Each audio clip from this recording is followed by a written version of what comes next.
మహాలయ అమావాస్య రోజున ఇలా చేస్తే తీరని కోరికలు నెరవేరతాయట. భాద్రపద మాసంలో చివరి రోజు వచ్చే అమావాస్యను మహాలయ అమావాస్య అంటారనే సంగతి తెలిసిందే. పితృ దేవతల రుణం తీర్చుకోవడానికి ఈ రోజు చాలా ముఖ్యమైనదని చెప్పవచ్చు. ఈ ఏడాది అక్టోబర్ నెల 2వ తేదీన మహాలయ అమావాస్యను జరుపుకోనున్నారు. ఈ రోజున మరణించిన పితృ దేవతలకు తర్పణం చేస్తారు.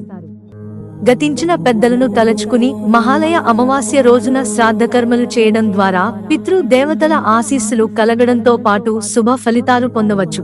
మహాభారతంలో సైతం మహాలయ అమావాస్య గురించి ప్రస్తావించారంటే ఈ రోజుకు ఎంత ప్రాధాన్యత ఉందో సులువుగా అర్థమవుతుంది. మహాలయ పక్షం ఆచారాలను పాటించే వాళ్ళు కొంతమంది ఉంటే పాటించని వాళ్ళు మరికొందరు ఉంటారు. ఆచారాలను పాటించే వాళ్ళు పితృశ్రాద్ధాలు అన్న సంతర్పణ చేయడం వల్ల శుభ ఫలితాలు కలిగే అవకాశాలు అయితే ఉంటాయని చెప్పవచ్చు.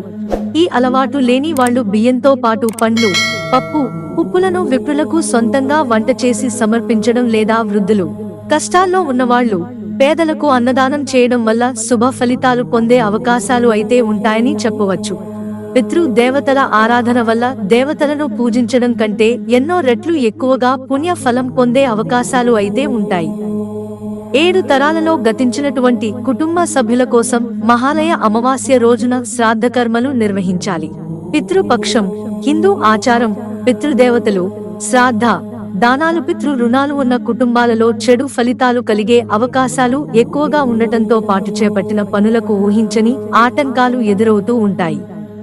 పూర్వీకుల ఆత్మలకు మోక్షం కలిగించాలని భావించే వాళ్ళు ఈ పనులు ఖచ్చితంగా చేస్తే మంచిది. మిత్రులారా, ఛానల్ సబ్స్క్రైబ్ చేసుకోవడం మర్చిపోకండి. ధన్యవాదాలు.